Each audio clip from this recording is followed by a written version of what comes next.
Dear chosen one, the loudest hate always comes from the weakest link. You've probably noticed that already. Haven't you? You shine a little too bright. And suddenly, here comes the shade. Not because you did anything wrong, but because you dared to exist without shrinking. You didn't beg for attention. You didn't demand a spotlight. All you did was walk with truth, carry peace, and refuse to play their game. But that alone was enough to trigger an entire theater of insecure minds, and when they couldn't dim your light individually, they gathered. They formed a silent alliance of whispers, eye rolls, and cold stares. Some of them didn't even like each other, but their mutual discomfort with your power made them bond like best friends. You didn't ask to be the target, but you became one simply by being real in a world addicted to the fake. But chosen one, I need you to understand, what they launched against you wasn't just petty gossip. It was a coordinated effort to assassinate your character, assassinate your peace, and in some cases, assassinate your future. And still, you rose. You didn't beg for justice. You let truth become your defender. You didn't retaliate. You let silence roar louder than their staged performances.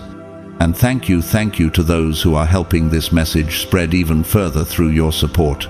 If you've donated through Super Thanks, please know that your contribution means more than words. It's not just generosity, it's fuel for the mission. But even if you haven't donated and never plan to, your presence here is a blessing.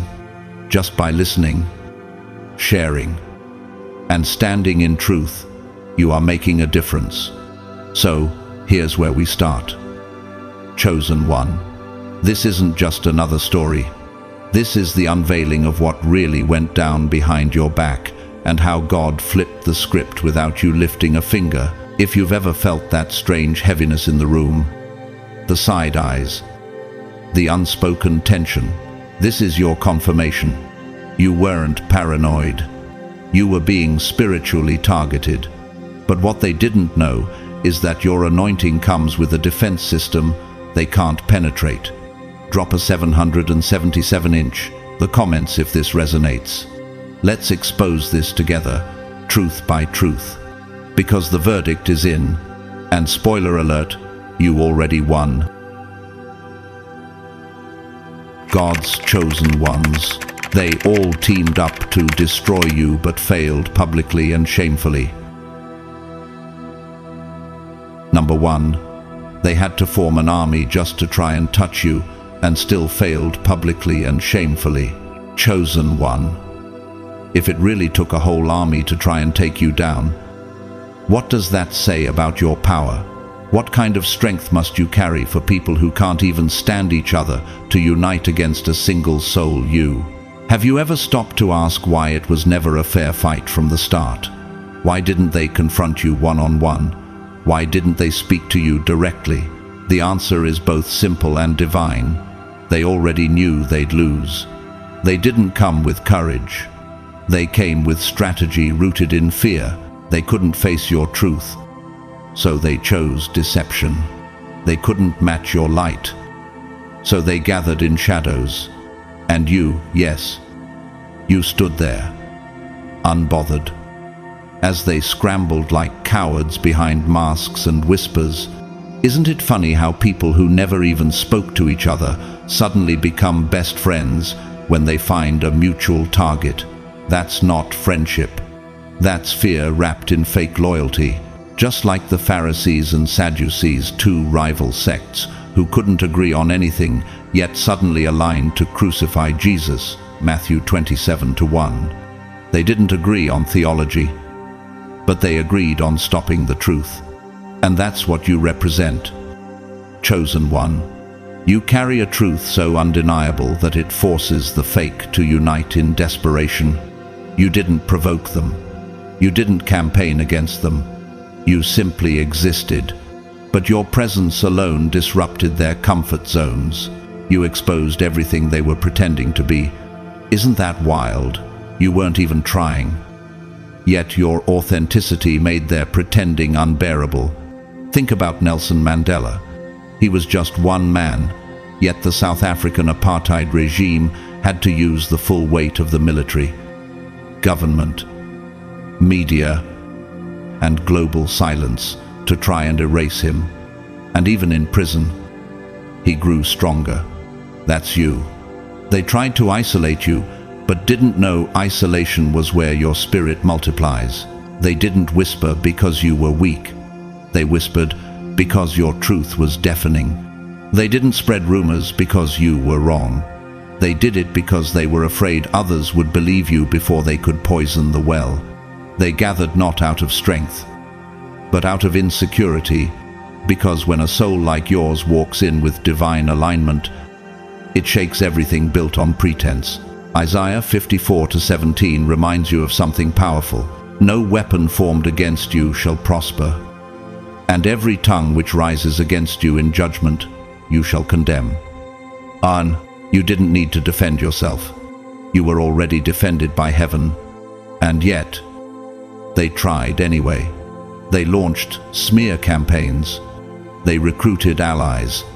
They turned your name into group chats, hashtags, and punchlines.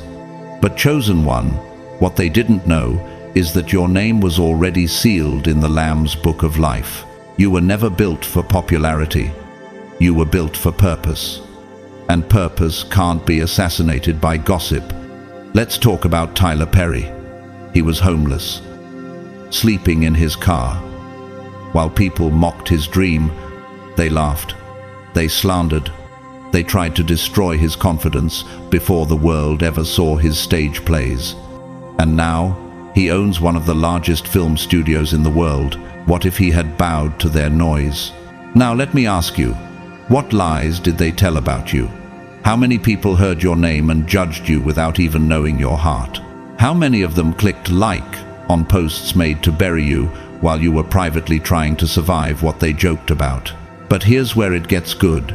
You didn't fight back with gossip. You fought back with growth. While they were focused on tearing you down, you were being rebuilt by heaven while they plotted. God promoted. While they recruited each other, God selected you. Romans 8:31 speaks loudly here. If God is for us, who can be against us? You didn't have numbers. You didn't have backup. But you had the favor of the Almighty, and that outweighs every alliance of cowards. Let's not forget Oprah Winfrey.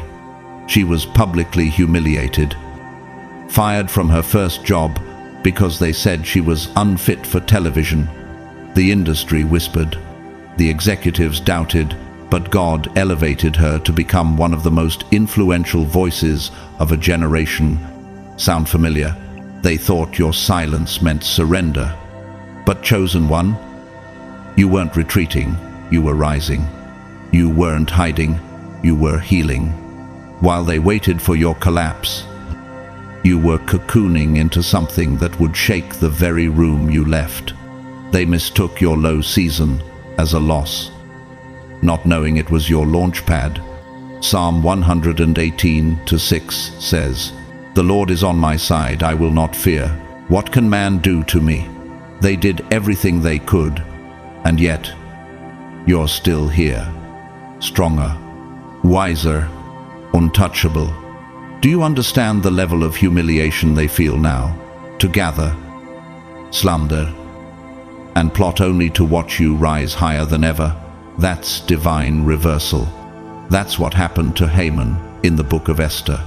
He built gallows to hang Mordecai, but ended up being hung by the very trap he created. Esther 7:10. God flipped the entire script. And look at Steve Jobs, kicked out of the very company he started by people who thought they could erase his vision. He returned years later to turn Apple into a trillion-dollar empire. Chosen one. The people who rejected you will one day sit in rooms shaped by your legacy. They had numbers, but you had meaning. They had volume, but you had value. They had schemes, but you had substance. And when the dust settled, It was their house of lies that collapsed, while your foundation remained untouched. Psalm 91:7 confirms it. 1,000 may fall at your side, 10,000 at your right hand, but it will not come near you. Even their best attempts couldn't touch your calling. Why? Because you weren't protected by status, you were protected by purpose. And let's not forget the ultimate story, Jesus Christ himself, betrayed by one, denied by another, hated by many, and still, his name remains eternal. They formed a crowd to crucify him, and in doing so, fulfilled prophecy, chosen one. Sometimes the crowd that tries to destroy you is actually fulfilling the promise over your life. So I ask you, why are you still doubting yourself? Why are you entertaining guilt, shame, or fear when God has already shown you the proof of your strength? Look around. The ones who came for you are now nowhere to be found. The same ones who plotted your downfall are now silent, scattered, and turning on each other. Their army fell apart. But you're still rising. And here's the wildest part: you didn't seek revenge. You didn't fire back. You didn't post a clapback or air out receipts. You let your fruit speak. You let your character outlive their noise. And now the world sees the truth. They needed an army to try and stop one anointed soul and still failed. The final scripture for you today is 2 Chronicles 20:15. Do not be afraid or discouraged because of this vast army, for the battle is not yours, but God's. They lost not because you fought harder, but because heaven fought for you. You were never alone. Chosen one. And now, not only have you won, but you've become the evidence that purpose can't be silenced and divine calling can't be cancelled. Let them whisper. Let them regroup. Let them try again if they dare. But it won't work. Because now the world knows you were the one they feared all along. Not because you were loud, but because your silence shook kingdoms. Not because you were aggressive, but because your light made the darkness run. And that soul, the one they all tried to destroy and failed to touch, that's you, chosen one. You were built for this. Number 2, they didn't unite for truth. They united because you were a mirror they couldn't handle. Chosen one. Have you ever walked into a room and felt the shift? You didn't say a word. You didn't even make eye contact. But suddenly, the air got thick. The laughter grew nervous. And the energy twisted into discomfort. You weren't the problem. You were the mirror. And your very existence exposed what they spent years trying to hide from themselves. Let's break this down. Why would people unite against someone who never wronged them? Why would they circle up and plot? Not out of justice, but out of joint insecurity, because the presence of a chosen one forces a choice: evolve or stay fake. And most people, sadly, would rather cling to lies than grow into truth. Their alliance was not born from honesty. It was born from anxiety. It wasn't forged in righteousness. It was stitched together with jealousy and self-deception. They didn't gather because you hurt them. They gathered because you revealed them. John 3:20 says, "Everyone who does evil hates the light, and will not come into the light for fear that their deeds will be exposed." Chosen one. You are that light, and your very presence convicted their darkness. You didn't accuse them. Your existence made accusation unnecessary. Consider this. Why do the most insecure people need a group to validate their stories? Because lies need applause. Insecurity needs echo chambers. Truth doesn't need volume, it stands alone. And that's what you did. When Jesus stood before Pilate, John 18:37, he didn't defend himself with emotion. He said simply, For this reason, I was born and came into the world, to testify to the truth. Everyone on the side of truth listens to me. The same truth that made Jesus a target made you one too. Your peace was louder than their gossip. Your stillness screamed louder than their schemes. They didn't unite to fight evil. They united because your authenticity threatened their illusions. Let's look at Princess Diana. The media, the monarchy, and public whispers once painted her as unstable and dramatic. Why? Because her empathy, vulnerability, and refusal to play the silent role made others uncomfortable. But over time, truth surfaced. Her legacy grew while those alliances of slander crumbled under the weight of hypocrisy, just like Diana. You didn't need to fight them, you just needed to keep being you. And that's what enraged them most. Ask yourself, did I really do anything wrong, or did I simply refuse to shrink? Were you really arrogant, or were they just offended that you stood tall without asking permission? Let's talk about this pattern, the smirks behind your back, the side eyes at your progress, the long stares that say, "Who does this person think they are?" But here's the truth. Chosen one, you didn't think you were better, you just knew you were becoming. Psalm 27:2 says, "When the wicked, even mine enemies and my foes, came upon me to eat up my flesh, they stumbled and fell. They came in unity, but tripped over their own lies. They rehearsed their lines, but truth ruined the play. They made you the villain because they couldn't confront their own lack of growth." Take Chadwick Boseman, for example. While he silently battled cancer, people judged his appearance, mocked his weight loss, and speculated online. They didn't know the private war he was fighting, but he said nothing, and when the truth came out, the entire world was humbled. His silence was power. His purpose was louder than their assumptions. That's you, chosen one. They formed a union not to celebrate truth, but to escape accountability. You never lifted a hand against them, and yet they treated your peace like an act of war, because, in their world, authenticity is threatening. Why? Because it reminds them that all their masks, all their performances, and all their cliques can't manufacture self-worth. Proverbs 12:19 affirms, "Truthful words stand the test of time, but lies are soon exposed." And that's what's happening now. You're watching the same people who united to discredit you now start to unravel. Their alliance wasn't a fortress. It was a fragile pact glued together by a fear of being seen, and when the fuel of gossip ran out, so did the strength of their bond. Remember Malala Yousafzai, a young girl shot by extremists simply because her courage reminded them of their cowardice. Her words threatened a system built on suppression. But now, she's a global symbol of education and resistance. They tried to silence her, but her truth echoed louder than bullets. That's the spiritual blueprint you follow. You didn't raise your voice, you raised your frequency.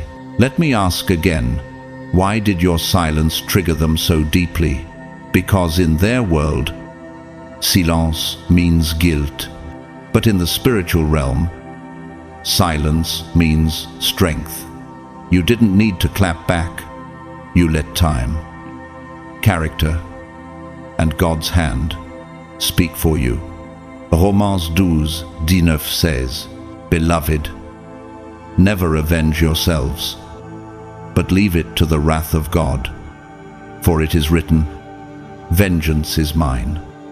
I will repay, says the Lord."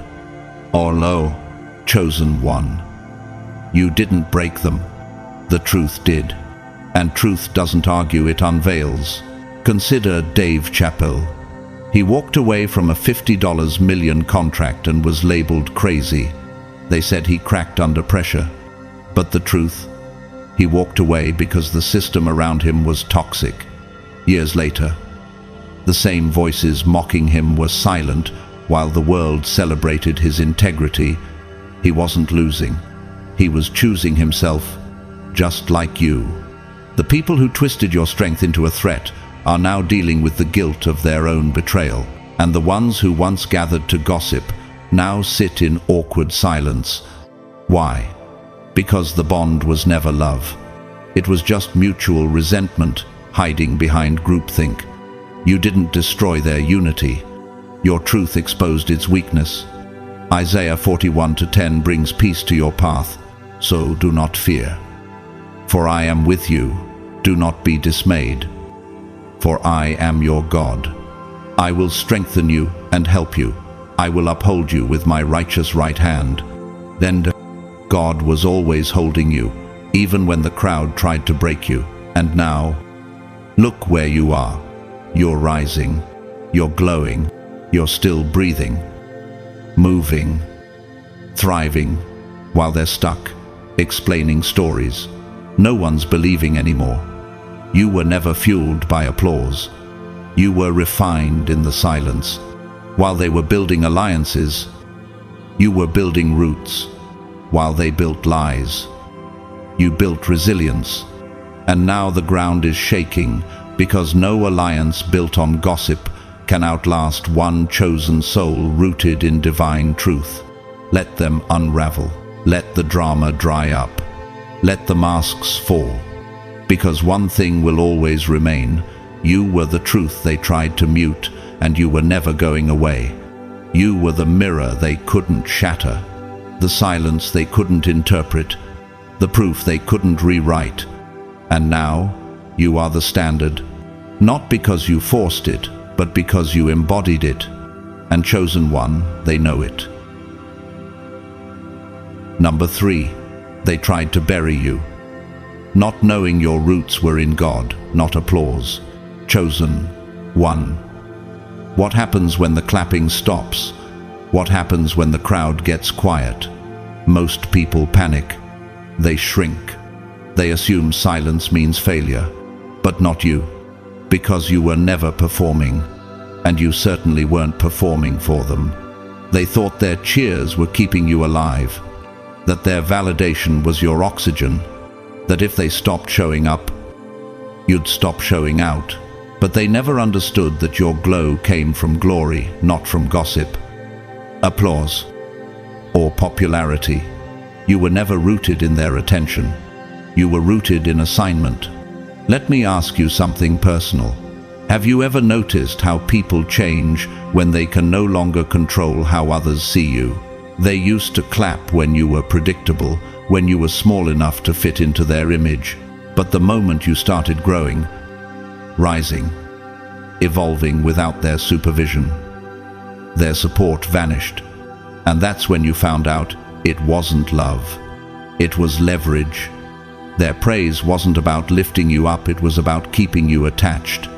Psalm 1-3 says, "They are like trees planted by streams of water, which yield their fruit in season, and whose leaf does not wither, whatever they do prospers." That's you. Chosen one. You're planted. Not potted. Rooted. Not rented. And your source has never been public praise. It has always been divine presence. When they left, they thought the lights would go out, but instead, your light got stronger, brighter, purer. They forgot that you were never performing for them in the first place. You were rehearsing for purpose in the dark. You found your strength in silence, your calling in chaos, your power in pressure. That's not weakness, that's divine design. Look at Harriet Tubman. She had no crowd, no praise, no platform, just vision. She didn't need applause to lead people to freedom. She moved in silence, but her footsteps thundered through history. That's you. You've been freeing others with your life simply by walking in purpose. Even when no one clapped, they thought cutting you off was punishment. that their distance would drain you, that their silence would starve your growth. But they didn't understand you weren't growing because of them. You were growing despite them. Their rejection became your fertilizer. Their lies became your stepping stones. Their shade gave you focus. Let's be honest. Chosen one, wasn't it in the silence where you heard God the loudest? Wasn't it in the loneliness where your real identity was revealed? And wasn't it when they walked away that you finally realized they were never meant to stay? They weren't anchors. They were distractions. Romans 5:4 reminds us, we rejoice in our sufferings, knowing that suffering produces endurance, and endurance produces character, and character produces hope. Albay, they thought you'd break, but you were building. They thought the silence would crush you, but God used it to construct you. Now they're confused. How did you survive without the applause? Look at Michael Jordan, cut from his high school basketball team, dismissed, overlooked. But instead of collapsing, he used the rejection as fuel. He went deeper, he trained harder, and in the quiet, he sharpened his gift until the world couldn't deny it. Just like you, chosen one. You were sharpening in silence while they were clapping at the surface. Here's the part they never expected. When they pulled their attention away, you didn't shrink, you expanded. Your name carried weight without their endorsement. Your movement accelerated without their approval. You began building something they couldn't stop because it wasn't based on visibility. It was based on vision. Galatians 1:10 says, am I now trying to win the approval of human beings? Or of God? Or am I trying to please people? If I was still trying to please people, I would not be a servant of Christ. And that's the key. You're not here to be liked. You're here to be lit by the Spirit. You weren't seeking fans. You were answering the call. Let's talk about Keanu Reeves, a man who experienced deep personal losses and constant media scrutiny, yet never let the noise define him. He didn't chase cameras or beg for platforms. He moved quietly, gave generously, lived authentically, and the world respects him more because of his distance from drama. That's the kind of respect you're building now. It's not loud. It's legendary. They thought you were playing a part, that your identity was your image. So when they attacked the image, they thought you'd collapse. But what they didn't see is that you were never acting. You were anointed. They tried to steal your spotlight, not realizing your light was internal, unshakable, unstealable. Isaías 60:1 declares, arise, shine, for your light has come, and the glory of the Lord rises upon you. They were never your source. God was, and now that the clapping has stopped, the light of his glory is finally visible, undisturbed, uninterrupted, unstoppable. Think about Frida Kahlo, the artist, crippled by pain, misunderstood by many, abandoned by love, but her isolation produced masterpieces. She didn't need applause. She needed space, and so did you. Now your life is a masterpiece in progress, and no critic can interrupt it. So ask yourself, why did I ever think their silence was a threat? Why did I interpret rejection as failure? Why did I treat absence like abandonment when all it did was push me deeper into the presence of the one who never leaves? They thought their absence would erase you, but their exit revealed you. Because people who can walk away from you were never your foundation, they were your filter. And now, you stand not on performance, but on purpose.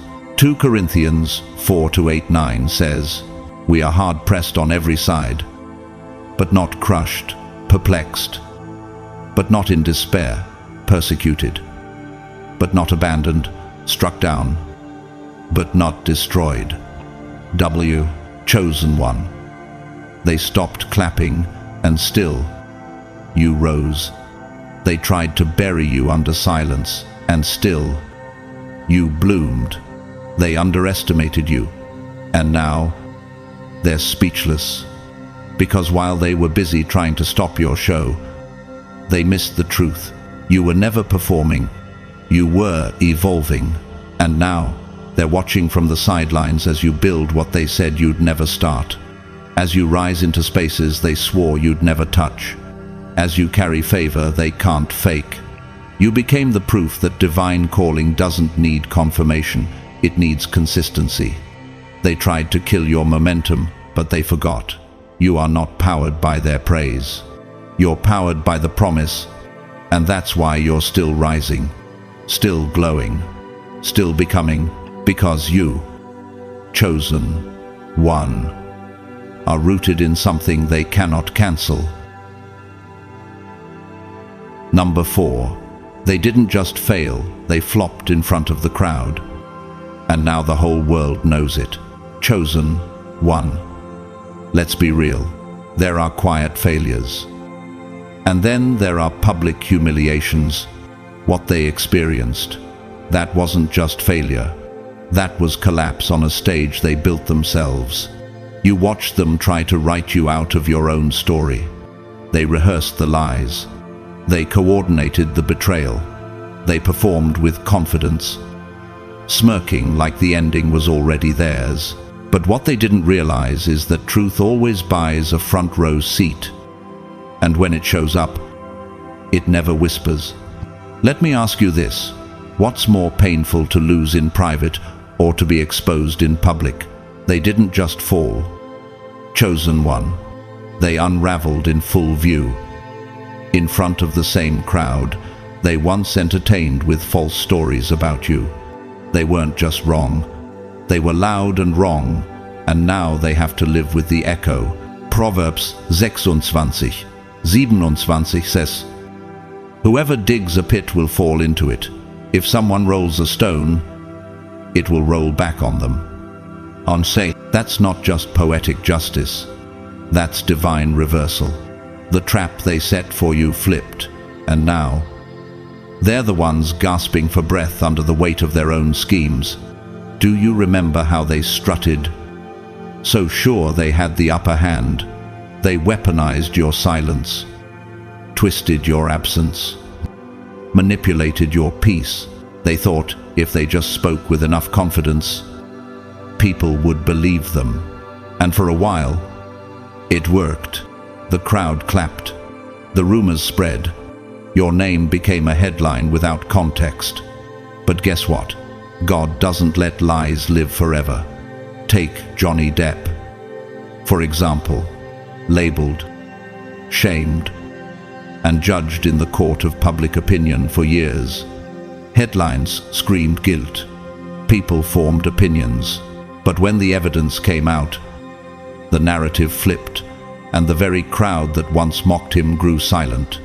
The truth didn't just win. It humiliated the lie in front of everyone. That's what's happening to your enemies now. You didn't need to fight back. You didn't need to argue or post receipts. You stayed grounded in truth. And now, the mask is slipping. The stories don't match. The liars are falling out with each other. The crowd is catching on, and so is the karma. Luke 8:17 tells us, "For all that is secret will eventually be brought into the open, and everything that is concealed will be brought to light and made known to all." In the lies they whispered in private, now they're echoing in empty rooms, exposed under divine light, and the truth that once stood alone, now it stands center stage. Have you ever seen a play fall apart mid-performance?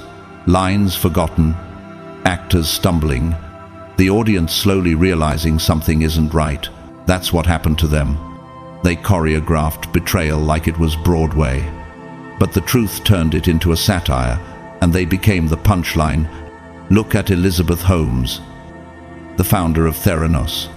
For years, she was hailed as a genius, praised by celebrities and billionaires alike. But the deeper the lies went, the harder the crash. She didn't just fail, she failed publicly. The masks fell. The investors pulled out. The media that once celebrated her turned, and she became a symbol of manipulation in plain sight. So ask yourself, why did they try to perform so loudly while you healed in silence? Why did they need an audience for their accusations? But you didn't need one for your truth, because real strength never needs an ovation, and real truth doesn't need defending. It simply endures. When you were bleeding, they were celebrating. When you were isolated, they were recruiting others to watch your fall. But what they never expected was that your silence was building something sacred. Your quiet wasn't defeat, it was incubation. Isaiah 54:4 says, "Do not fear, for you will not be ashamed, neither be disgraced. For you will not be put to shame, you will forget the shame of your youth." And for chosen one, they tried to embarrass you, but the embarrassment became their inheritance. You were never the villain. They just needed one. And when the truth arrived, it didn't knock politely. It kicked down the doors and dragged the whole show into daylight. Tiger Woods is another example. He was dragged through one of the most public downfalls in sports history. And yet, through grace, resilience, and time, he reclaimed his title, silenced the critics, and returned stronger than ever. The crowd that once mocked him now watches in quiet awe, not because he explained himself, but because his results spoke louder than the shame ever could. They tried to turn your wounds into entertainment, but those wounds healed, and now they shine as wisdom. And the stage they once used to mock you, now it's empty while you thrive off stage in reality. Let's not forget Psalm 23:5. You prepare a table before me in the presence of my enemies. You anoint my head with oil. My cup overflows. Einmar. That table wasn't private. It was public. Your elevation had to be visible so they'd know it was God, not gossip, that backed you. Imagine their faces now. The same people who once laughed at your pain now avoid eye contact. The same mouths that shouted your downfall are now silent, dry, and awkward. The same audience that judged you now questions the very people who performed the act. Let's talk about Monica Lewinsky. For years, she was the global punchline of one of the most public scandals of the modern era. But through time, truth, and resilience, she reclaimed her name. She became a respected advocate against bullying. She turned shame into a platform. They made her a spectacle. Now she's a symbol of power. So, chosen one, ask yourself, what if this humiliation wasn't your loss? It was their exposure. What if God let them go public so their downfall would be undeniable? Because a quiet downfall can be denied, but a loud flop can't be rewritten. Romans 8:28 gives you this assurance. And we know that all things work together for good to them that love God, to them who are the called according to his purpose. Of class, they tried to bury your name, but God used it to plant you deeper. They fed the crowd with lies, but now that same crowd is watching your bloom in full color. While the liars choke on their own script, their plan didn't just fail, it collapsed under the eyes of everyone they once tried to impress. And that kind of failure, you don't recover from it easily, not when people now remember you as truth and remember them as fraud. So let them live with it. Let the awkward stares keep coming. Let the room grow quiet when you walk in. Because now, your presence speaks without needing a defense. They tried to humiliate you publicly, but in doing so, they publicly promoted the very truth they tried to destroy. And now, you're the proof that nothing built on lies can outshine one soul aligned with God's light. Number 5. They thought your silence was weakness, but it was the sound of a divine strategy unfolding. Chosen one. They thought you were quiet because you were scared. They thought your silence was proof that you had lost, that you had nothing left to say, that maybe, just maybe, you weren't who they believed you were. But oh, how wrong they were. Because while they were loud with lies, you were still with wisdom. While they were staging a spectacle, you were studying a storm. Have you ever seen a lion flinch at the noise of a pack of hyenas? No. Because kings and queens of the wild don't respond to chaos, they prepare, they wait, they conserve their energy while the foolish burn theirs in noise. That's what you were doing. They didn't realize your silence wasn't surrender, it was spiritual positioning. Exodus Tilon says, "The Lord will fight for you. You need only to be still." Then, chosen one. You weren't frozen, you were focused. They mistook your stillness for defeat. But it was God that told you not to move until He cleared the way. Now let's ask the real question. Why did they assume noise was strength? Because in their world, shouts equals control. The loudest one is the leader. The most dramatic one must be right. But in your world, the kingdom's world power is disciplined, calculated, and led by peace. Think about Barack Obama, often criticized for being too calm or too quiet in the face of pressure. But that calm dismantled opposition, that stillness confused critics. He didn't need to shout. He let strategy speak. He didn't panic, he planned. That's what you did. Chosen one. You didn't react to the drama. You documented it. Silently, intelligently, divinely. Your silence was never empty, it was full of prophecy. While they ran their mouths, you ran the numbers. You studied. You strengthened. You healed. You cleared the battlefield. Not with war, but with wisdom. Every rumor you ignored. Every insult you let pass. Every conversation you walked away from it wasn't because you were afraid.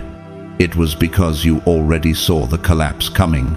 Proverbs 17:27 tells us, "Whoever restrains his words has knowledge, and he who has a cool spirit is a man of understanding." Oh, you didn't say much, but you understood everything. You weren't blind to what they were doing.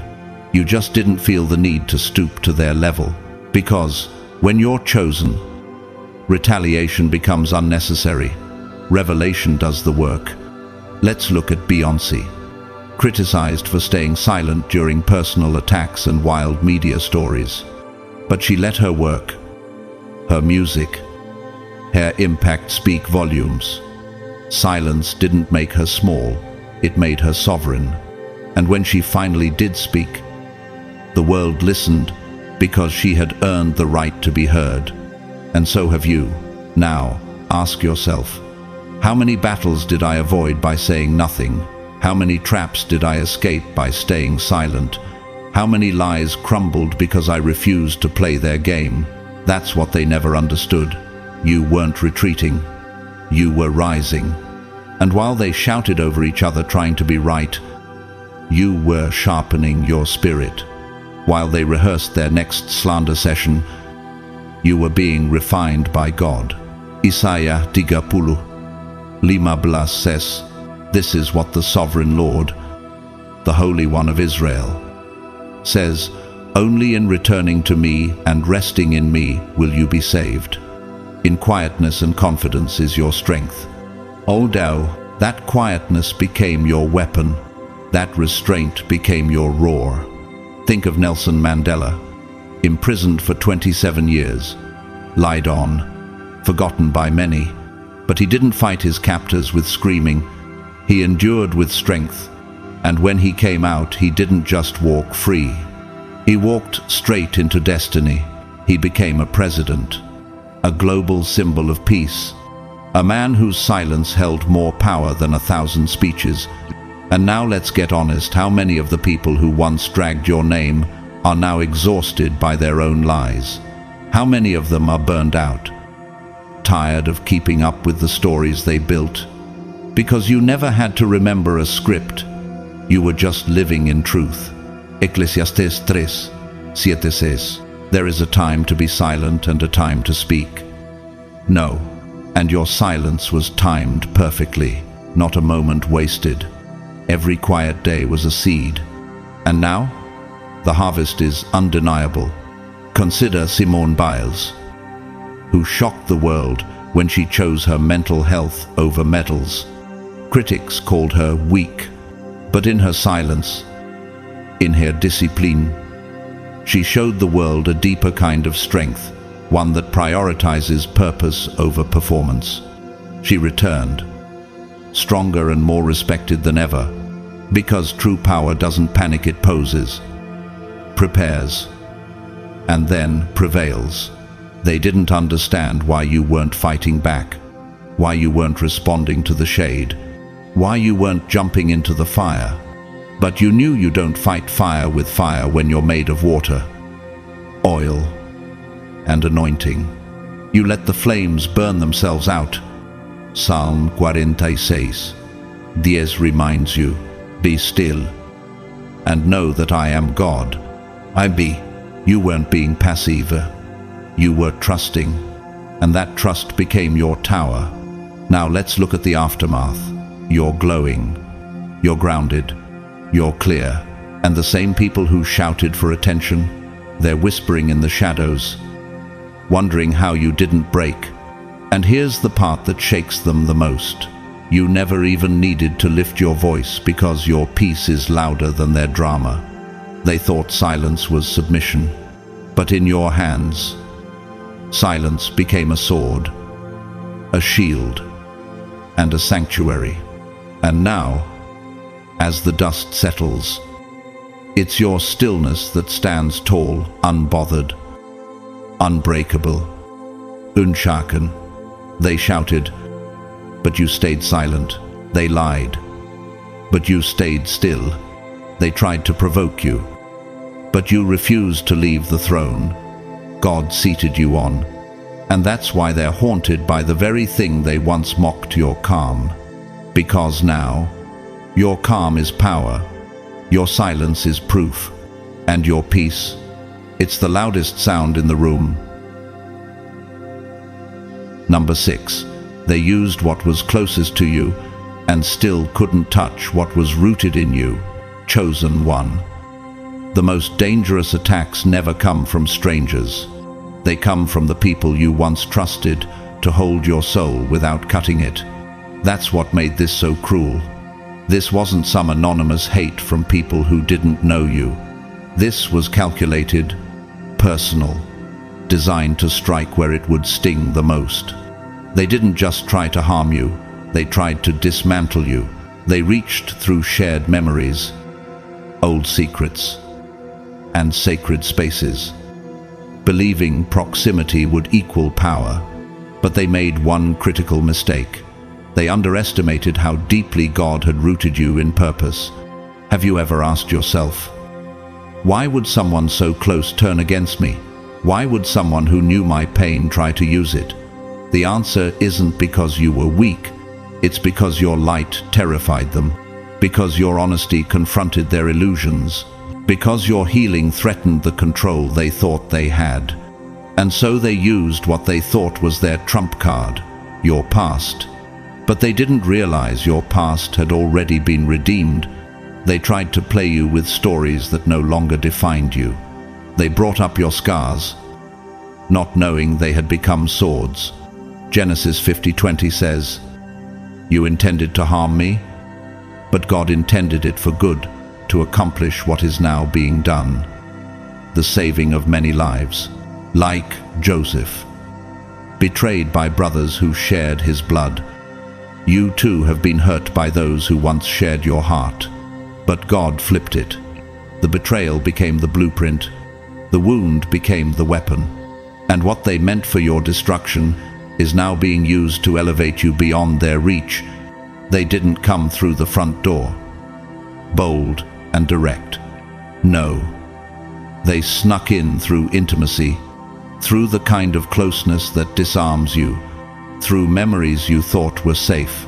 They sat beside you during your hardest days, not to comfort you, but to document what they could use later. Have you ever felt that sting, the realization that someone who once dried your tears was now repeating them as gossip, that someone who once encouraged your dreams is now mocking them in whispers? It's the kind of betrayal that makes you question your discernment, your kindness, even your identity. But don't mistake their manipulation as a sign you were naive. It means your heart was pure. It means you were real in a world that rewards pretending. Take the story of Taylor Swift, who was betrayed not only in her personal relationships, but also in her professional life by people she once trusted with her legacy. Music she poured her soul into was sold behind her back. The betrayal came not from outsiders, but from those within her circle. Yet what did she do? She didn't beg for what was taken. She built anew, re-recording her music, reclaiming her story, and regaining control. That's exactly what you're doing now. Psalm 41:9 reflects this betrayal clearly. Even my close friend in whom I trusted, who ate my bread, has lifted his heel against me. But notice what follows that pain throughout the Psalms: restoration. God doesn't just expose betrayal, He uses it to reroute you into a destiny that no friend or foe can touch. They didn't expect you to rise with clarity. They assumed your silence meant shame. They thought bringing up your past would collapse your future. But all they did was prove how little they understood who you were becoming. You didn't flinch. You didn't break. Instead, you turned the very stones they threw into the foundation of something divine. Every time they mentioned your lowest moment, they thought they were exposing you, but all they did was shine light on the strength it took for you to survive it. Let's consider Malcolm X, betrayed by members of the very organization he once helped build. He endured assassination attempts, lies, and abandonment. But even as people closest to him turned, his mission sharpened. His vision became clearer. And today, history doesn't remember his betrayers. It remembers his impact. His pain became part of the power behind his legacy. Now let me ask you, have you been punishing yourself for trusting someone who turned out to be a snake? Have you mistaken proximity for loyalty? Have you doubted your calling just because someone with a front row seat tried to sabotage the show? If so, it's time to stop. Familiarity is not power. They didn't hurt you because you were weak. They hurt you because you were strong enough to endure what they couldn't. And while they were busy performing closeness, you were cultivating character. Proverbs 4:23 tells us, Above all else, guard your heart, for everything you do flows from it. They thought they had access to destroy you, but you've learned to guard your spirit in a new way. Not with walls, but with wisdom. Not with revenge, but with revelation. The things they used to try to chain you are now the very things you're using to build your next level. Rihanna, another global icon, was once deeply hurt in public, both relationally and within the industry. Many people thought the scars would stop her. Instead, she turned pain into power, launching an empire. She didn't erase her story. She expanded it. You're doing the same. Chosen one. You're no longer surviving your history. You're building with it. Romans 8:37 declares, No, in all these things, we are more than conquerors through him who loved us. That means you didn't just survive betrayal. You surpassed it. You transfigured it. You took it, examined it, and laid it brick by brick into your foundation. They thought they were destroying your identity from the inside out, but God used it to awaken the deepest parts of you, Look at Maya Angelou, who endured trauma, silence, betrayal, and prejudice. But she didn't let what was done to her define her voice. She allowed her pain to become poetry, her silence to become songs of strength, her trauma to become testimony. Her betrayal didn't break her, it birthed her mission. Now, chosen one. Here's what really burns them. They were close enough to know the old you, but too spiritually blind to see who you were becoming. They thought they had you figured out, but all they had was a snapshot. And you're not static. You're a divine unfolding. You don't just change, you evolve. Isaiah 43:18-19 says, "Forget the former things, do not dwell on the past. See, I am doing a new thing, now it springs up. Do you not perceive it?" They're still clinging to the version of you that no longer exists. But you've already stepped into something new, so let them hold the old story. Let them rehearse the past. Because you've moved on to the next chapter, and this one isn't written in pain, it's written in purpose. They thought being close gave them the advantage, but all it did was give you the exact blueprint to never need them again. And now, the same people who tried to dismantle your story are stuck watching it become a masterpiece they can't rewrite. Number 7. They built a cult around your destruction, but truth dismantled it from the inside out. Chosen one. This wasn't ordinary gossip. It wasn't petty chatter or fleeting drama. It was calculated, ritualized, obsessive, a full-blown cult. Organized and fueled by the need to distort your character into something unrecognizable. And the wildest part? You were chosen not because you did anything wrong, but because your existence alone disrupted their illusion. Your very presence became a threat to the identities they faked for too long. At first, it looked like harmless sarcasm, a sly comment, a backhanded compliment, the kind of shady remark that gets passed off as just joking. But darkness, when fed, grows hungry. And in their case, it became a religion of slander, day by day. They offered up your name like incense on the altar of their insecurities, whispering stories, repeating rumors, spreading assumptions like scripture. They weren't just gossiping, they were building a doctrine, a cult of control disguised as concern. And the saddest part, none of it was really about you. It was about what you represented. Have you ever noticed how your peace seems to offend people living in perpetual chaos? How your clarity feels like an attack to people who survive on confusion? That's why they came for you. Because your light exposed their shadows without you ever needing to speak. John 15:18 says, "If the world hates you, keep in mind that it hated me first." You weren't hated because you were flawed. You were hated because you were authentic. Because your freedom made their bondage unbearable. Because you were healing out loud while they were pretending to be whole in silence. Imagine this. You're in your lane, staying quiet, focusing on growth. And meanwhile, people you barely know are hosting secret meetings, whole ceremonies, just to rewrite your identity into something easier to criticize. They didn't just talk about you. They worshipped the false version of you. They twisted your independence into arrogance, your healing into hostility, your stillness into guilt. And when they couldn't control your moves, they tried to control your image. Why do people who don't know you talk about you with such certainty? Why are those who smile at you so comfortable preaching behind your back? It's because you refused to play their game. You were never interested in being part of their dysfunction. You didn't need the spotlight.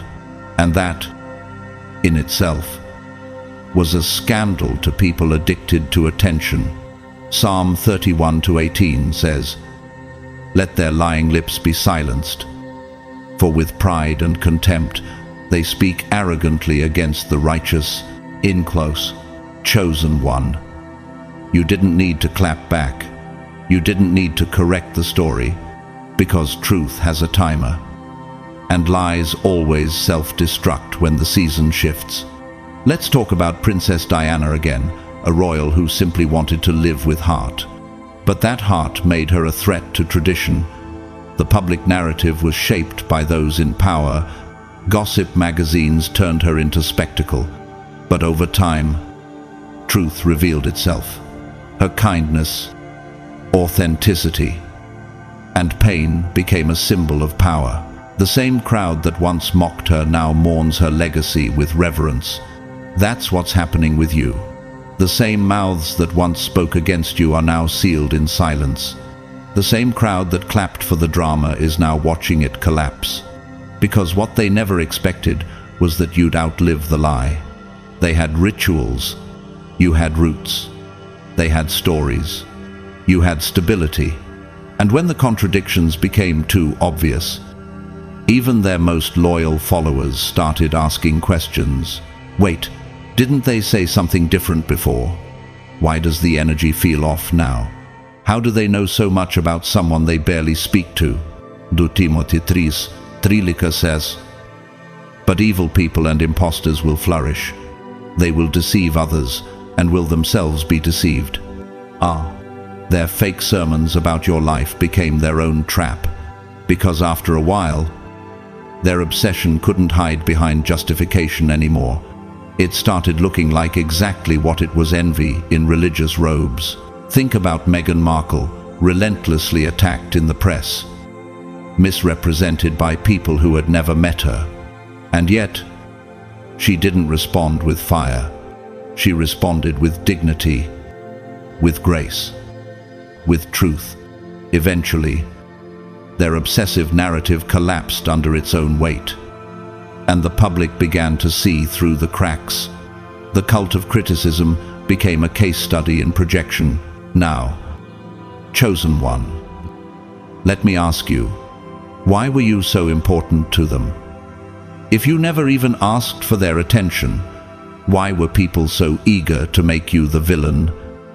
If you were simply living your life, it's because you broke a silent agreement to stay small, to stay unseen, to stay compliant.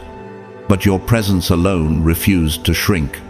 Isaiah 54:7 promises, "No weapon formed against you shall prosper, and every tongue which rises against you in judgment you shall condemn." All. And right now, heaven is silencing those tongues, not with violence but with truth. Let's bring up Dave Chappelle, who walked away from $50 million, was mocked and misunderstood, and labeled everything from crazy to arrogant. But as the years passed, his wisdom became undeniable. His critics lost credibility, and the truth that once made him a target now makes him a prophet. Your silence is setting the same tone. The cult they built has imploded. They can't keep the story straight. Their lies contradict each other. Their confidence has cracked. The ones who were once eager to whisper your name now pretend they never said a word. They've become nervous, disjointed, exposed. And you're still standing, still glowing, still blessed. Romans 12:21 gives this final charge: "Do not be overcome by evil, but overcome evil with good." You did exactly that. You didn't become like them. You didn't seek revenge. You didn't curse what tried to curse you. You simply walked in your truth and let the storm pass. That's what they never saw coming. You weren't theirs to destroy. You were God's to protect. And while they sang false hymns around your name, heaven was writing a new chapter in your favor. Number 8. They wasted years trying to stop you because deep down They knew you were always the one, chosen one. Let's make something clear. You were never attacked because you were weak. You were attacked because you were unmistakably marked. Marked by God. Marked by purpose. Marked by a light they couldn't imitate, couldn't replicate, and absolutely couldn't control. They didn't come for you at random. This wasn't a misunderstanding. This was a mission, a long-standing, calculated effort to extinguish something they knew, even if you didn't fully see it yet, was destined to rise. Have you ever wondered why certain people fixated on you while ignoring others? Why the lies seemed so detailed, so persistent, so passionate? Why the attacks came early and never really stopped? It's because they recognized your spiritual signature before you even knew you had one. They felt your calling in rooms you hadn't even stepped into yet. You were radiating power even when you were drowning in self-doubt, and that terrified them. The enemy never wastes ammunition on someone who poses no threat. So the intensity of your opposition was your confirmation, not your condemnation. Before I formed you in the womb, I knew you. And before you were born, I consecrated you. Jeremiah 1-5. They didn't wait for you to succeed to start hating. They hated you while you were still discovering yourself. Why? Because your very existence disrupted their illusions. You exposed their masks without even trying, just by being. Real life proves this over and over again.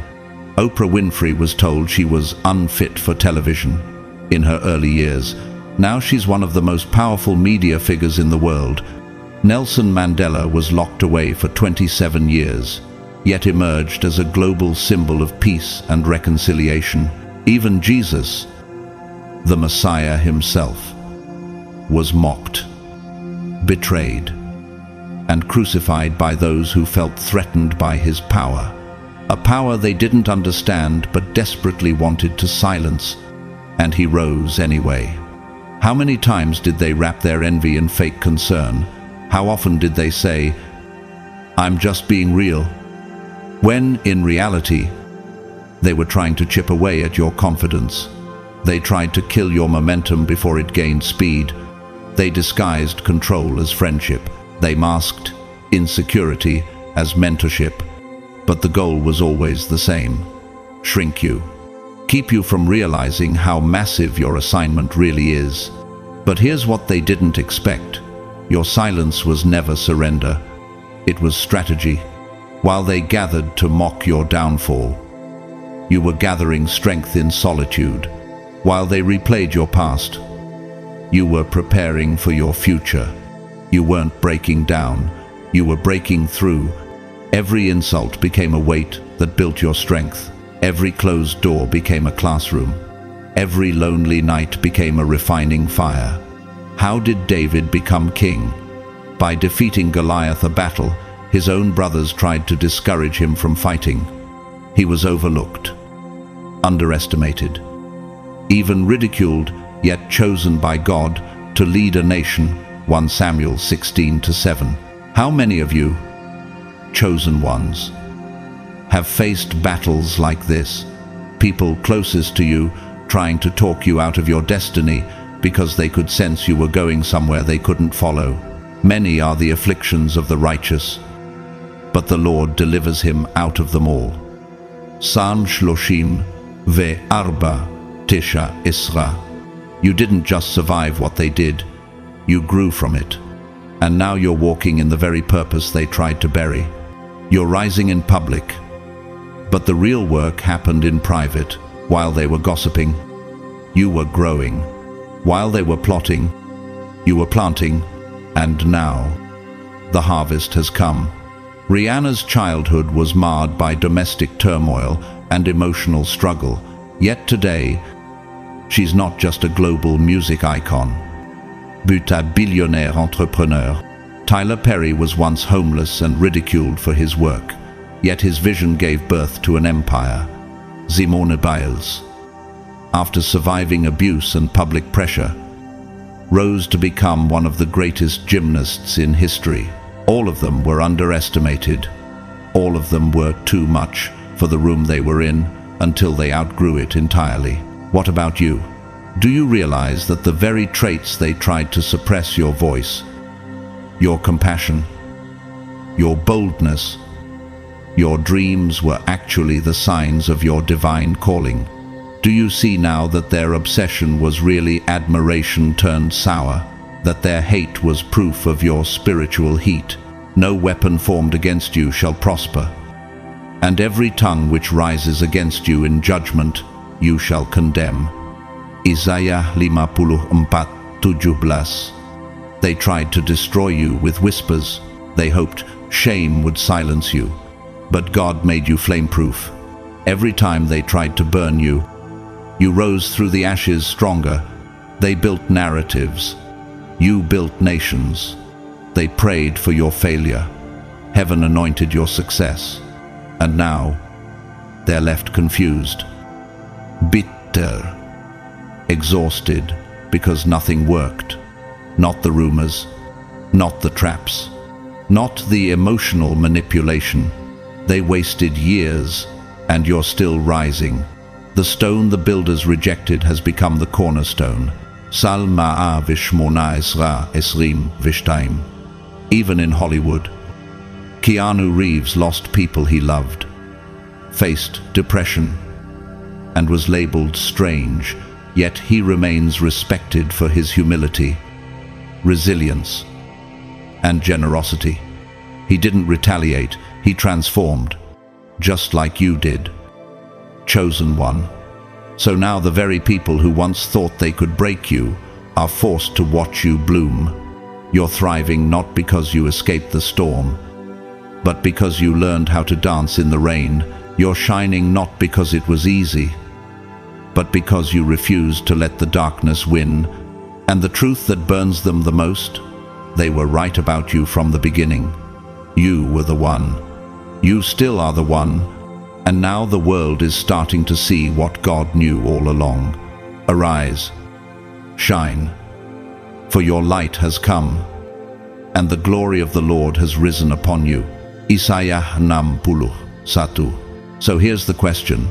Now that you've risen, now that you've proven the prophecy right, what will you build from this fire they tried to kill you with? What will you birth from the ashes they hope to bury you in? You're not just a survivor. Chosen one. You're a signal, a symbol, a walking revelation that divine purpose can't be stopped by human plots. And the best part, you're just getting started. Number 9.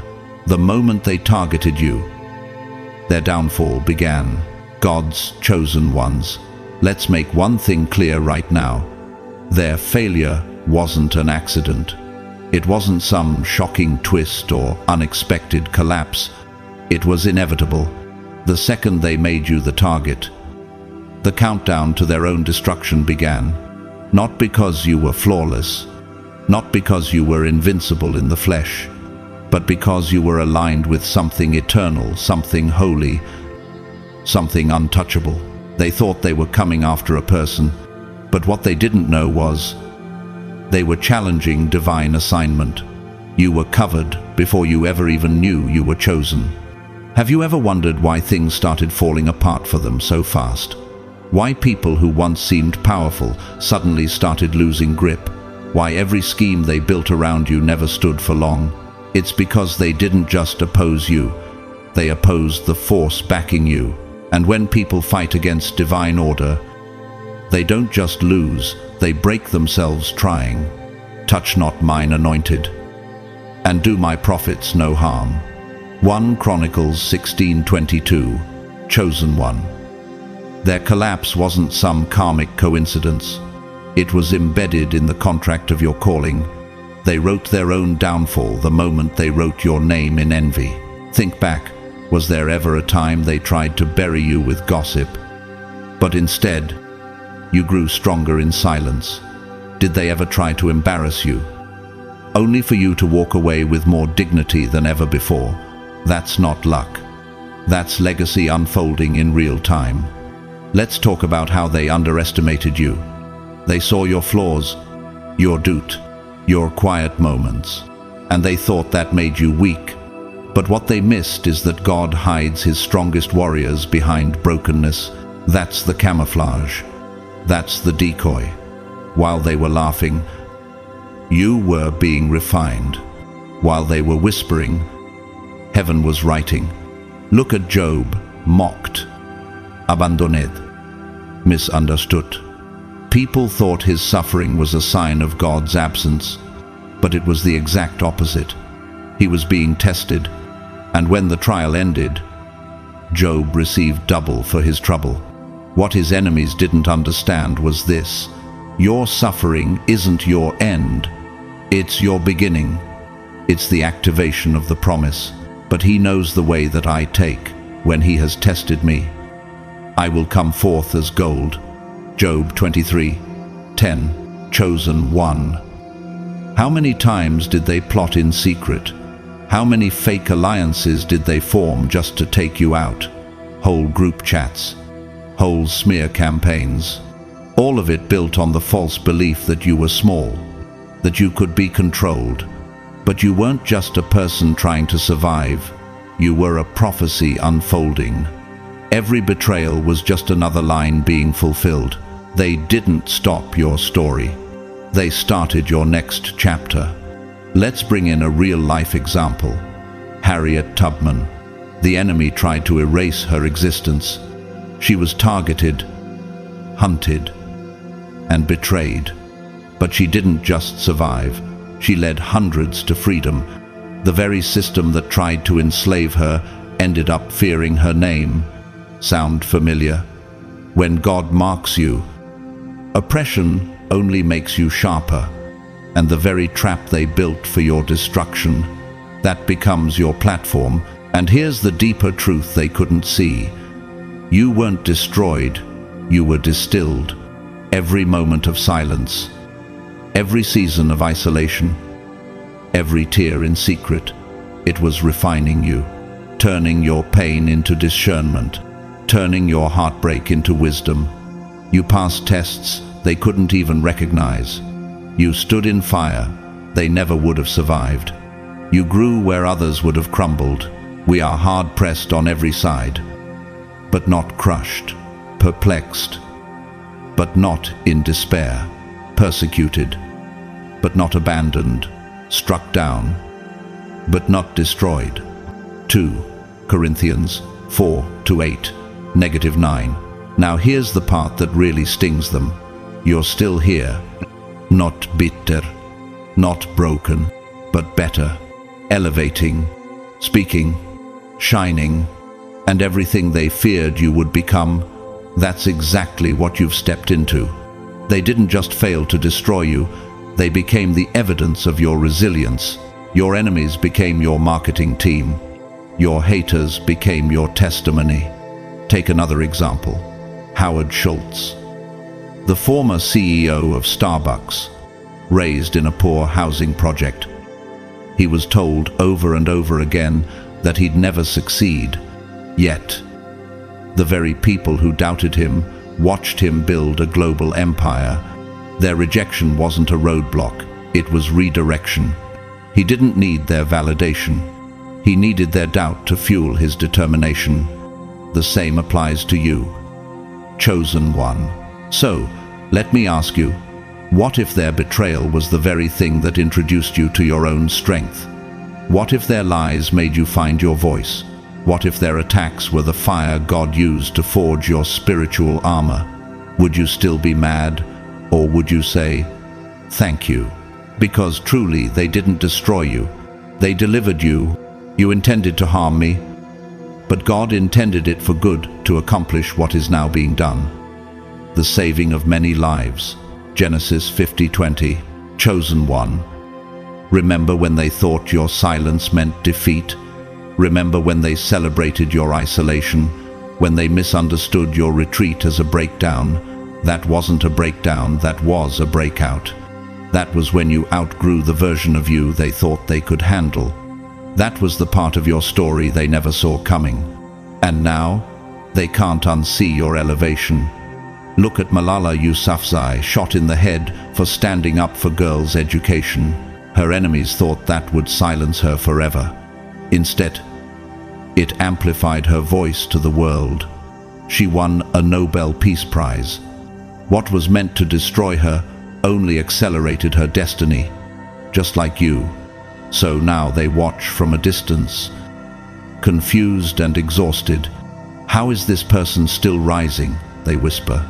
Because chosen ones don't rise by human permission, they rise by divine assignment. They wanted you to shrink, but God had expansion in mind. They wanted your name buried, but heaven wrote it in bold. They thought their alliance could cage you, but you were never bound by flesh. You were free in spirit. Let's not forget Nelson Mandela, imprisoned for 27 years. His enemies thought they erased him, but he walked out stronger and became the president of South Africa. His pain was the platform. His endurance was the revolution. That's chosen energy. That's what your enemies never account for, the comeback they can't calculate. Number 10. You survived what was meant to erase you, and now your existence is undeniable. Proof they lost. Chosen one. The very fact that you're reading these words right now means they failed, and not in a small way. They didn't just miss the mark, they launched every weapon they had, and you still didn't fall. You survived the strategy that was built for your collapse. The fire they threw at you was meant to scatter your identity into dust, but instead, that very fire forged something stronger than they ever imagined. It didn't melt you, it tempered you, and that haunts them more than any revenge ever could. Let's not downplay what you went through. This wasn't just betrayal, it was surgical sabotage. This wasn't just a misunderstanding, it was a spiritual assassination attempt. They didn't want to hurt you temporarily, they wanted to rewrite your story permanently. They wanted your downfall to be so complete, so quiet, so believable, that even you wouldn't recognize your own worth by the time they were done. But they weren't just attacking your reputation, they went after your reality. They gaslit you until you questioned your own memory. They manipulated people you loved until you doubted what was real. They wrapped poison in the form of just being honest. They weren't passive, they were organized.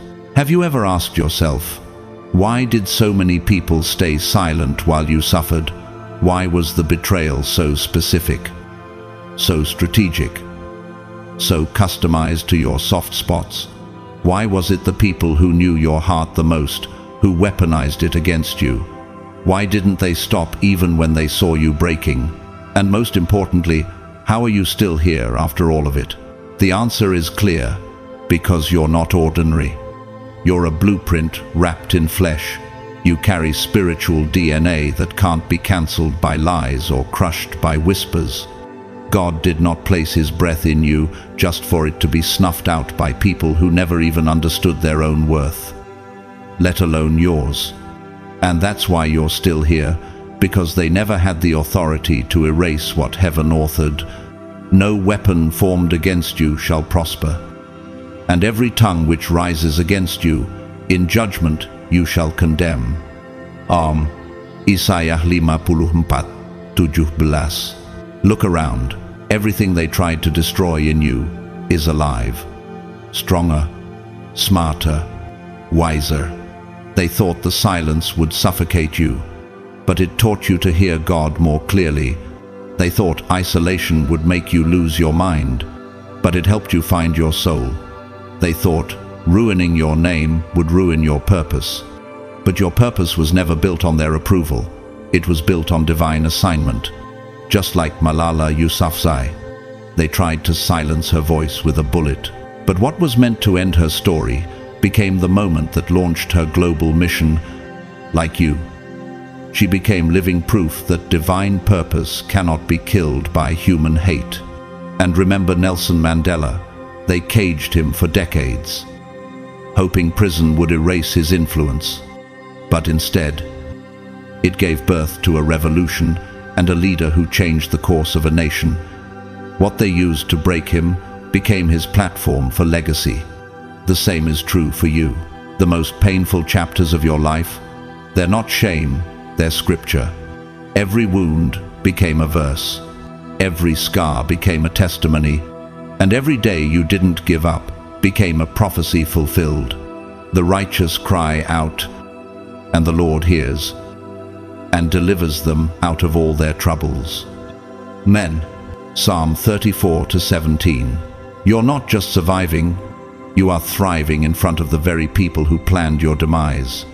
That's not luck. That's anointing. That's favor. That's destiny, publicly confirming what they tried to privately destroy. Look at Oprah Winfrey. She was told she'd never be good enough for television. Fired, mocked, abused. But she turned every rejection into redirection. And now her voice has healed millions. Do you really think your story is over because they tried to write you out? No. The ink hasn't even dried on your legacy yet. When you pass through the waters, I will be with you, and through the rivers, they shall not overflow you. Isaiah 43. 2.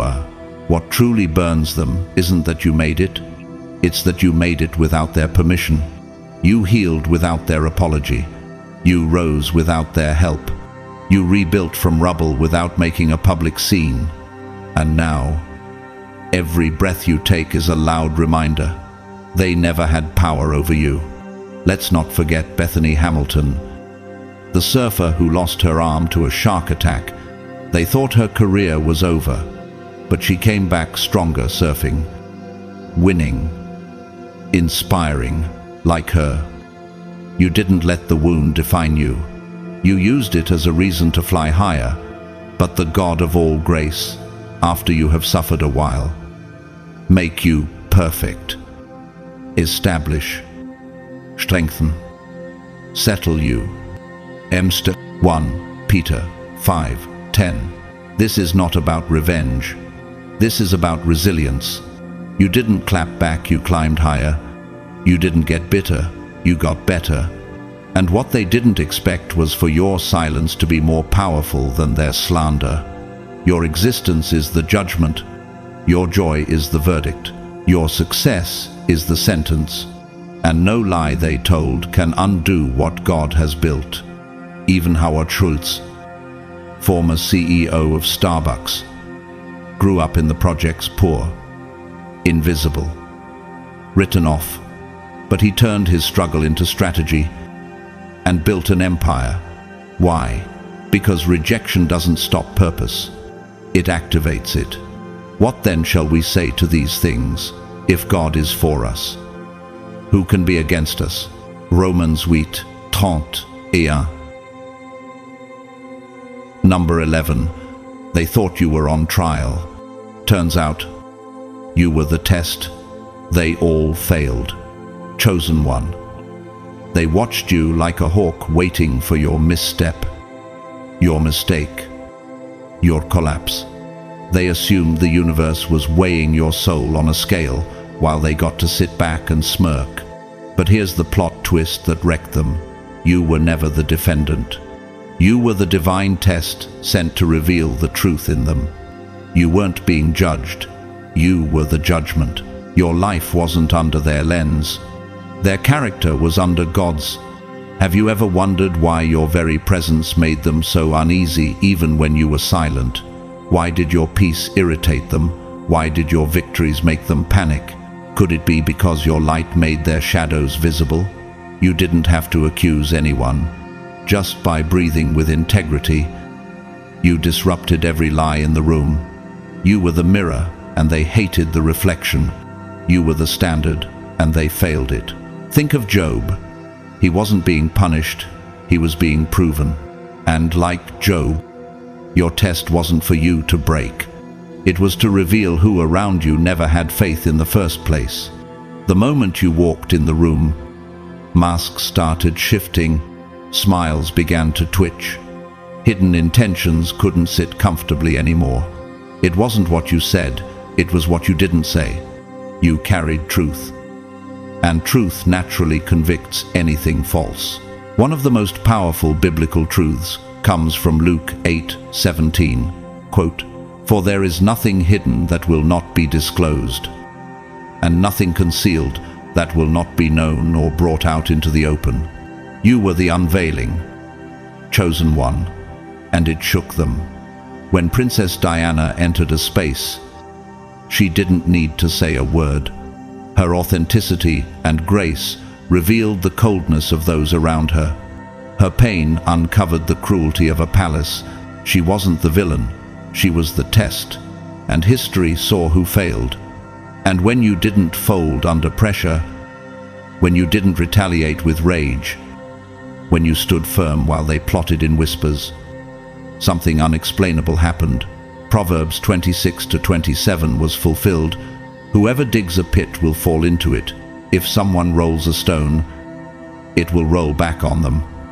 Oh, ask yourself this: if you were really so wrong, why did their lies need to be so elaborate? Why so many whispers? Why so many masks?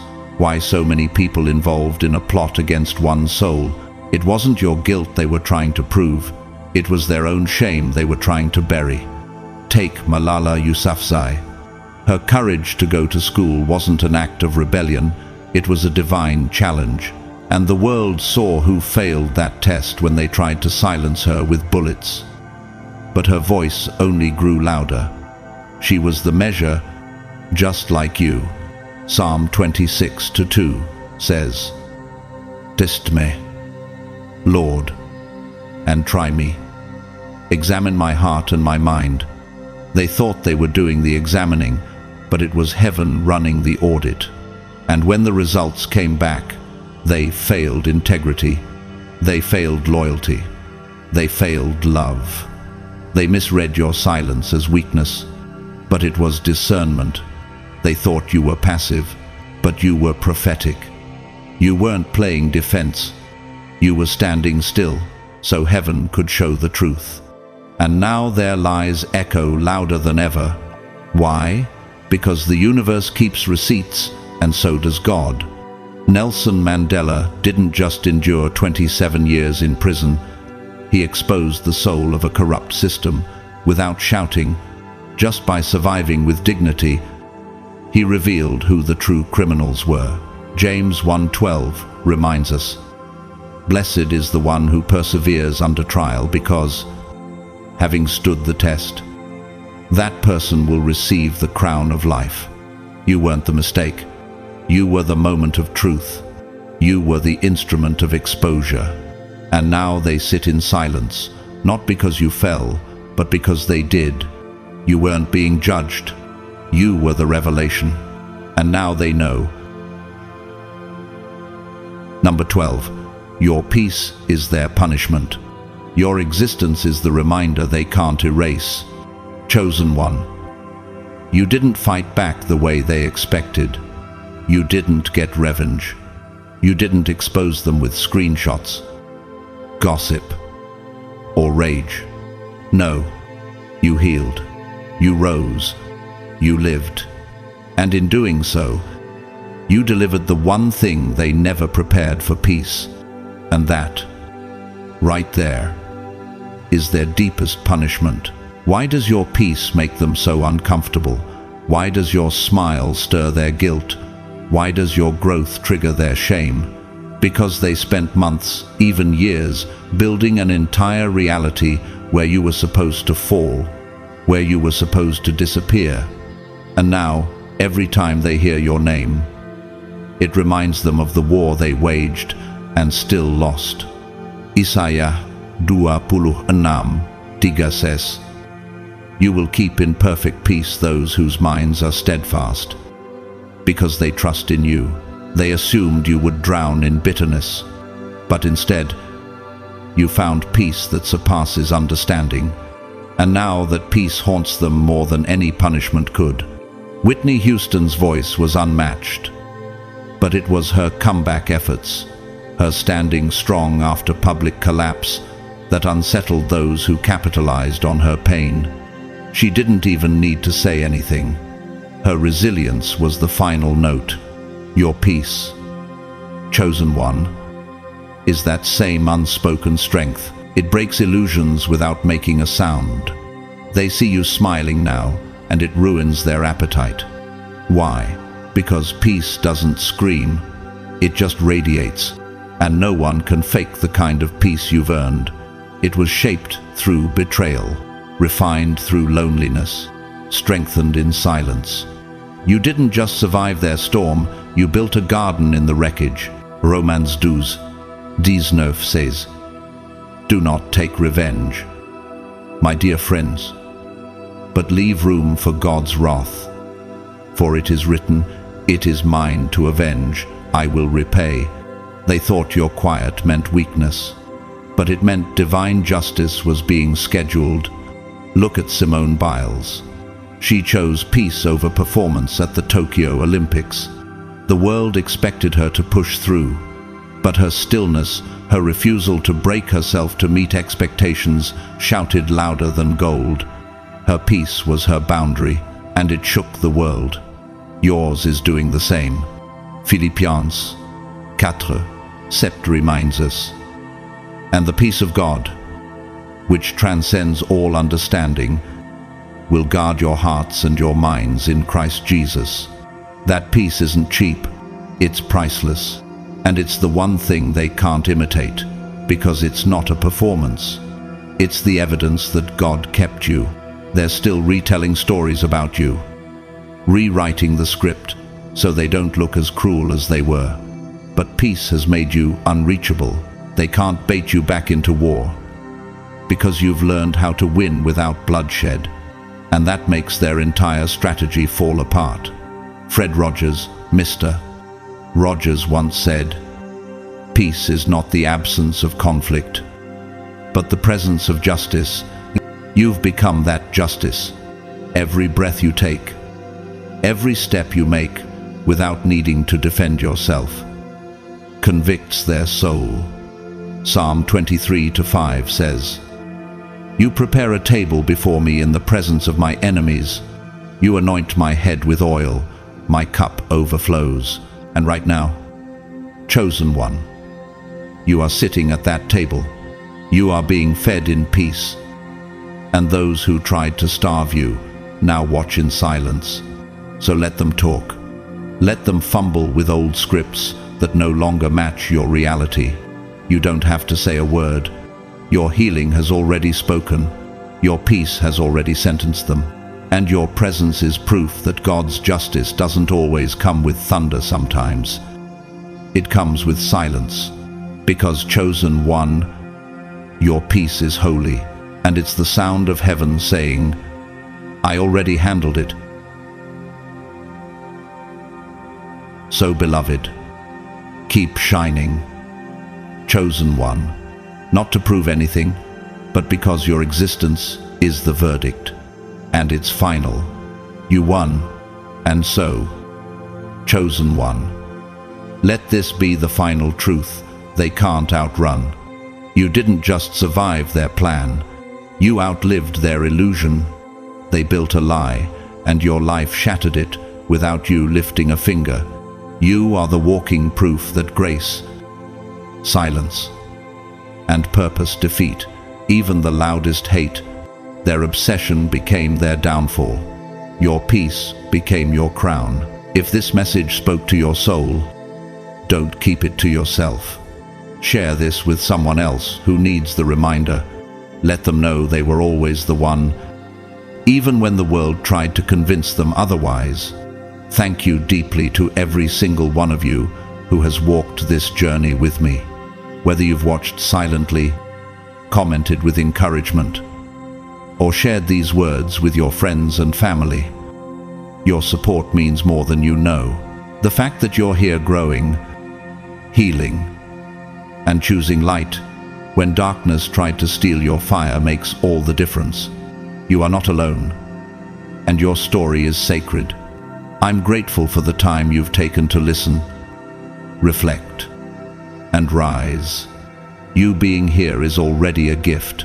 If you'd like to take one step further and support the mission to reach more chosen ones with messages of clarity and truth. You can donate through the Super Thanks feature below.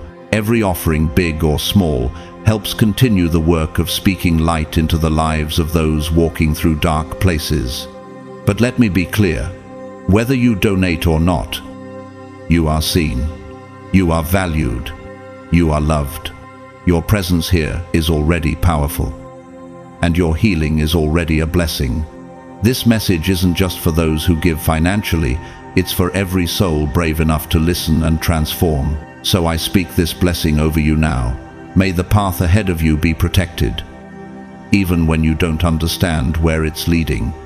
May your steps be ordered by divine wisdom, and may doors open that no man can shut.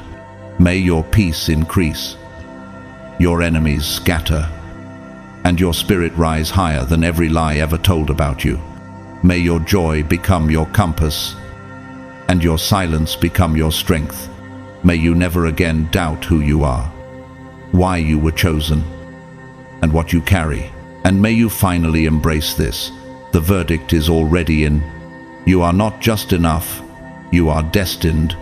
Not just surviving, you are flourishing. Not just present, you are the proof.